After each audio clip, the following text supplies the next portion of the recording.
न्याय व्यवस्था तो यूपी में है ही नहीं इस समय। जहां 3 बार का विधायक जो 2 बार निर्दलीय जीते हों उनकी हत्या हो गई। जब यहाँ पर विधायक सुरक्षित नहीं है पूर्व, तो आम जनता की कैसे बात करें। और आपको मैं एक बात और बताना चाहता हूँ आपके चैनल के माध्यम से, जितना उत्तर प्रदेश में इस समय भ्रष्टाचार है इतना कभी नहीं हुआ पिछले 60 से 70 साल में।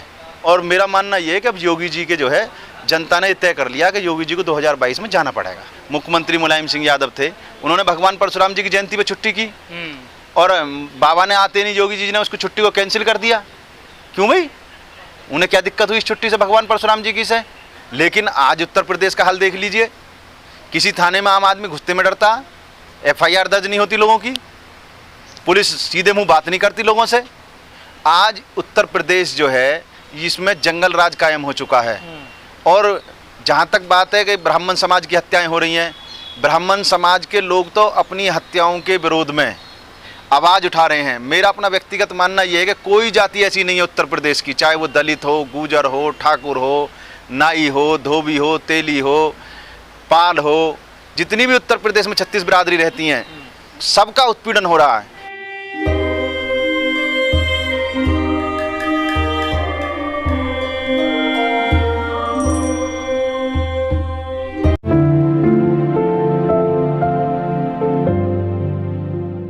उत्तर प्रदेश में 2017 में भारतीय जनता पार्टी की सरकार, हर जाति के व्यक्ति ने उसमें वोट डाला और केवल इसलिए परिवर्तन किया लोगों ने कि उत्तर प्रदेश की कानून व्यवस्था ठीक होगी, अपराध मुक्त उत्तर प्रदेश होगा, भ्रष्टाचार मुक्त उत्तर प्रदेश होगा, बेरोजगारों को रोजगार मिलेगा, यहाँ पर किसान की आवाज़ को सुना जाएगा, यहाँ पर किसी का उत्पीड़न नहीं होगा, बहन बेटियों की रक्षा होगी। लेकिन सरकार बनने के बाद में लगातार उत्तर प्रदेश में अपराध चरम पर पहुंच गया। आज की स्थिति ये है, पिछले करीब हम बात करें तो कम से कम 3-4 महीने से तो आज स्थिति ऐसी हो चुकी है कि आप टीवी खोल लें, टीवी खोलते नहीं आपको नज़र आएगा कि फलानी जगह फला व्यक्ति की हत्या हो गई, फला महिला के साथ रेप हो गया, फला जगह लूट हो गई। क्योंकि अपराध जो है जब हम देखते हैं तो हत्याएं सबकी हो रही हैं। कोई जाति ऐसी नहीं है जिसकी हत्या ना हो रही हो, कोई जाति ऐसी नहीं है जिसके साथ में लूट ना हो रही हो, कोई जाति ऐसी नहीं है जिसका व्यक्ति थाने में जाता हो, थाने पे भ्रष्टाचार ना हो। और माननीय प्रधानमंत्री जी ने 2017 में जब भाषण दिए थे उत्तर प्रदेश में, और भारतीय जनता पार्टी के सारे बड़े बड़े लोगों ने भाषण दिए, तो उन्होंने केवल एक बात उठाई थी कि हम जो उत्तर प्रदेश में थाने बिकते हैं, थाने बिकने बंद कर देंगे। लोगों को बड़ा अच्छा लगा, माना कि हाँ भ्रष्टाचार चरम सीमा पे है। समाजवादी पार्टी को बदलकर इसी आधार पर हम सब लोगों ने मतदान दिया। लेकिन आज आप थाने में चले जाइए, उनका तो समाजवादी पार्टी की सरकार में तो थाने बिक रहे थे या नहीं बिक रहे थे, वहाँ भी भ्रष्टाचार था। आप अब नोएडा का उठा के देख लो, एक होनहार छात्र की सेक्टर 62 में जो है कालरा की जो हत्या हो गई, उसने लूट का विरोध किया, उस बच्चे ने घर से बाहर निकला था। जब नोएडा जैसे शहर में जो दिल्ली से लगा हुआ है, नोएडा को एक तरीके से हम लोगों को दिल्ली मानना चाहिए, और उत्तर प्रदेश का 100 विंडो नोएडा, यहाँ पर हिंदुस्तान से ही नहीं दुनिया भर के विदेशों से हम कंपनियां लाते हैं नोएडा में, यहाँ पर कंपनियां लगाते हैं लोग। कैसे यहाँ पर कंपनी लगेंगी, कैसे उद्योग लगाने के लिए लोग आएंगे। नोएडा शहर एक ऐसा शहर है जिसमें सुप्रीम कोर्ट के जज, हाई कोर्ट के जज, सभी पार्टियों के MLA MP, अन्य प्रदेशों के लोग सब यहाँ नोएडा में निवास करते हैं। और जब नोएडा शहर जैसे शहर में एक छात्र, नौजवान छात्र की हत्या हो जाएगी, तो आप मानते योगी सरकार से अपराध पे कंट्रोल नहीं हुआ? अपराध की कंट्रोल करने की तरफ उनका ध्यान ही नहीं है। क्यों, बहुत एनकाउंटर कर रहे हैं, लिस्ट बना रहे हैं। आप अगर एनकाउंटर की नीति चल रही है यूपी में, आप एनकाउंटर की बात करो तो एनकाउंटर जो है, यूपी पुलिस को मैं एक बधाई देना चाहता हूँ और उत्तर प्रदेश के मुख्यमंत्री जी को कि यूपी पुलिस का जो निशाना है वो बहुत अच्छा है। वो जब भी किसी अपराधी के गोली करते हैं, जब भी उनकी मुठभेड़ होती है, तो केवल पैर में गोली मारते हैं। पैर में कहाँ, सीने में गोली मारते हैं? सीने में तो उन्होंने कभी गोली मारी ही नहीं। अगर वो सीने में गोली मारते तो आप पूरे उत्तर प्रदेश का इतिहास उठा के देख लो, जो हर जिले में बड़े बड़े अपराधी हैं, मुझे बता दीजिए कौन सा मुठभेड़ में मरा है? केवल विकास दुबे। और विकास दुबे की भी स्थिति आप लगा लीजिए, उसने उज्जैन में जाके सरेंडर कर दिया। हमारे यहाँ कानून में व्यवस्था है, वकील की व्यवस्था है, जज की व्यवस्था है, पुलिस की व्यवस्था है। अगर किसी अपराधी को पुलिस ने गिरफ्तार कर लिया, उसको 24 घंटे में वो पेश करेगी कोर्ट में, जज साहब के सामने। अगर आपको विकास दुबे जी बिल्कुल अपराधी हैं वो, और उनके खिलाफ जो आपको कार्रवाई करनी थी तो कानून के तहत करते। एक्सटेंशन जो अभी नया बसा है उसमें 2 लोगों के अंदर घुस के हत्या होगी। तो मारा जा रहा है सर, पुलिस को मारा जा रहा, बिल्कुल ठीक बात है, पुलिस को भी अपराधी मार रहे हैं, लेकिन पुलिस को अपराधी मार रहे हैं तो पहले से पुलिस कहाँ थी? 3 साल से 3 साल से जो अपराधी पनप रहा था, इतना बड़ा अपराधी था, तो क्या पुलिस को दिखा नहीं 3 साल में? मेरा मानना यह है अपना व्यक्तिगत तौर पे कि ठाकुरों की नहीं चल रही, उत्तर प्रदेश में गिने चुने लोगों की चल रही है। ठाकुर जो गाँवों में गरीब रह रहा, जो गाँवों में निवास करता, उसकी कोई सुनवाई नहीं है इस सरकार में। इस सरकार में आम आदमी की सुनवाई नहीं है।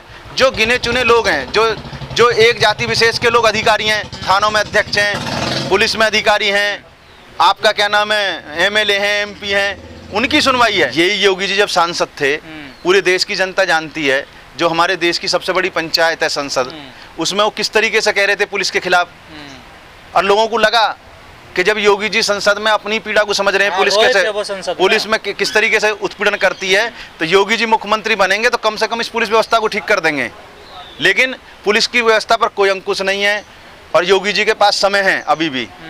वो अपने जनप्रतिनिधियों पर विश्वास नहीं करते, अपने सांसद पर विश्वास नहीं करते, अपने विधायक पर विश्वास नहीं करते, अपने पार्टी के कार्यकर्ता पर विश्वास नहीं करते। क्यों भाई? वोट मांगते पार्टी कार्यकर्ता, बूथ का अध्यक्ष जाके वोट मांगता है, गाँव में प्रत्याशी वोट मांगता है, जिसको जनता ने एमएलए बना दिया।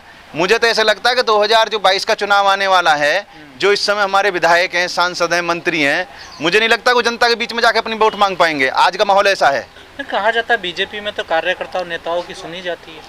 मुझे तो लगता नहीं। मैं तो जिस कार्यकर्ता का, आप किसी भी कार्यकर्ता से बात करके देख लीजिए, किसी भी एमपी एमएलए से बात करके देख लीजिए, कोई मानने को तैयार नहीं। हमारी सुनवाई हो रही है स्कूलों में। जो पहली बार आप देखो, गौतम बुद्ध नगर की मैं बात कर दूं आपसे, जो है यहाँ पर जो प्राइमरी स्कूल है, 100 कुछ स्कूलों की बिजली कटी पड़ी है, जिनमें गरीब का बच्चा पढ़ता है प्राइमरी में, उसका बिजली का बिल जमा नहीं हुआ। जो राजा भैया हैं उनके सारे मुकदमे खत्म कर दिए जाते हैं और विकास दुबे को एनकाउंटर में मार दिया जाता है, इसको किस तरह से विकास दुबे के साथ कई सारे लोगों को? भाई साहब, मेरा मानना यह है, पहले तो अपराधी की कोई जाति नहीं होती, और मेरा दूसरा मानना यह है कि जो भी धनवान व्यक्ति होता उसकी भी कोई जाति नहीं होती। ये केवल जो व्यवस्थाएं हैं, चाहे राजा भैया हों, चाहे योगी जी हों, चाहे विधायक हों, चाहे सांसद हों, वो लोग इसका आनंद ले रहे हैं। आम जो व्यक्ति होता है उसकी कोई जाति नहीं होती, चाहे वो ठाकुर हो, चाहे वो ब्राह्मण हो, चाहे जाट हो, चाहे जितनी भी 36 बिरादरियाँ उत्तर प्रदेश में हैं, उनको किसी तरीके का लाभ नहीं है। ये गिने चुने लोगों के लिए लाभ है, उन्हीं की चल रही है। वही अधिकारी हैं यहाँ पे, वही कर्मचारी हैं, वही थाने में एसओ हैं, वही तहसील में तहसीलदार हैं, वही तहसील में एसडीएम हैं, वही डीएम हैं, वही प्रमुख सचिव हैं, गिने चुने लोग हैं। मेरा मानना यह है कि अभी योगी जी के पास लगभग 1.5 साल है।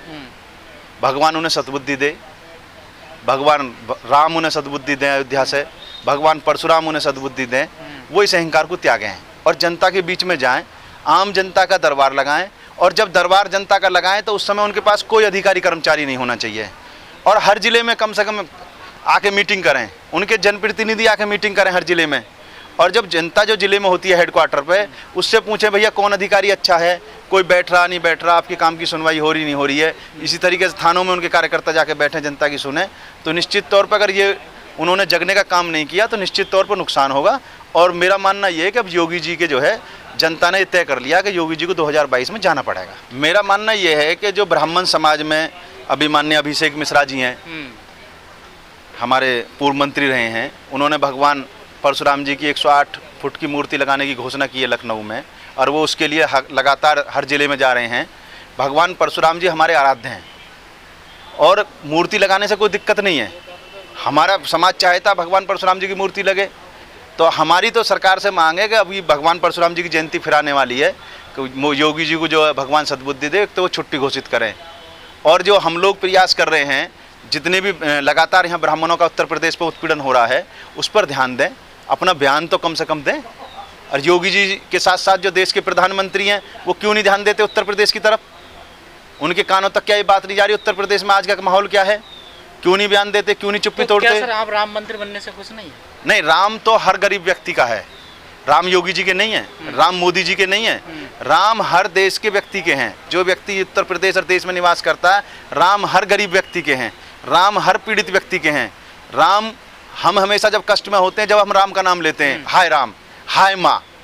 भगवान राम किसी जाति के व्यक्ति नहीं है, भगवान राम हमारे भगवान हैं, हमारे आराध्य हैं। तो फिर योगी जी परशुराम जी की क्यों नहीं बनवा रहे? फिर जब इतना बड़ा भव्य राम मंदिर बनना है जी। तो परशुराम जी का भी बनना चाहिए ना। नहीं, वो मंदिर जो है ना योगी जी ने बनवाया है, ना मोदी जी ने बनवाया है अयोध्या में। तो वही ले रहे हैं, वही नहीं, भूमि पूजन कर रहे हैं। नहीं, भूमि पूजन वो इसलिए कर रहे हैं क्योंकि भूमि पूजन वो देश के मुख्यमंत्री हैं, देश के प्रधानमंत्री हैं, वहाँ पर मंदिर बन रहा है इसलिए वो उसका पूजन कर रहे हैं। नहीं, प्रधानमंत्री मुख्यमंत्री के नाते संवैधानिक इसका अधिकार नहीं देता किसी धार्मिक स्थान का हम जाके भूमि पूजन करो। उस पर तो लोगों ने आलोचना करी है। नहीं, देखो जो लोग इस पर आलोचना कर रहे हैं मैं उनसे सहमत नहीं हूँ। हम हिंदू संस्कृति ऐसी है, हम अपने बड़ों को सम्मान देते हैं। वो आज हमारे प्रदेश के मुख्यमंत्री हैं, देश के प्रधानमंत्री हैं। संवैधानिक पद पे तो है ना सर। संवैधानिक पद पर कोई ऐसा प्रतिबंध नहीं है कि वो मंदिर नहीं जा सकता। जिसकी जहाँ आस्था होगी वहाँ जाएगा। नहीं, जा सकता है, लेकिन किसी धार्मिक स्थान का वो क्या वो अब उसका किसी मस्जिद का भी शिलान्यास करेंगे? बिल्कुल करना चाहिए उन्हें। अगर कोई मस्जिद बनती है नहीं तो, और अभी अयोध्या में जो मस्जिद बनेगी तो निश्चित तौर पर जाएंगे वो। नहीं, योगी जी ने तो मना कर दिया साहब। नहीं, मेरी जानकारी में नहीं है, उन्होंने मना कर दिया और वो मना कर रहे हैं तो गलत है। धर्म तो हम सबका एक है। कोई सिख अपने सिख धर्म को मानता है, बौद्ध अपने को मानते हैं, मुस्लिम अपने को मानते हैं। अतुल जी, क्या मूर्तियों से विकास हो जाएगा प्रदेश का? आम जनता को क्या लाभ मिलेगा इससे? ऐसा कि मूर्तियों से कभी विकास नहीं होता। विकास तो होता शिक्षा से। अगर आप शिक्षा की व्यवस्था करेंगे तो विकास होगा। मूर्ति तो हमारी केवल आस्था है, तो आस्था जहाँ भी होगी वहाँ हम उसको काम करते हैं। सरकार तो शिक्षा पे ध्यान कम देकर मंदिर मूर्तियों पर ज़्यादा ध्यान दे रही है, ये तो देखा गया है। नहीं, जो सरकार मंदिर मूर्तियों पर ध्यान दे रही हैं उनका आपको रिजल्ट पता क्या रिजल्ट आता? अब ये रिजल्ट भी आ जाएगा।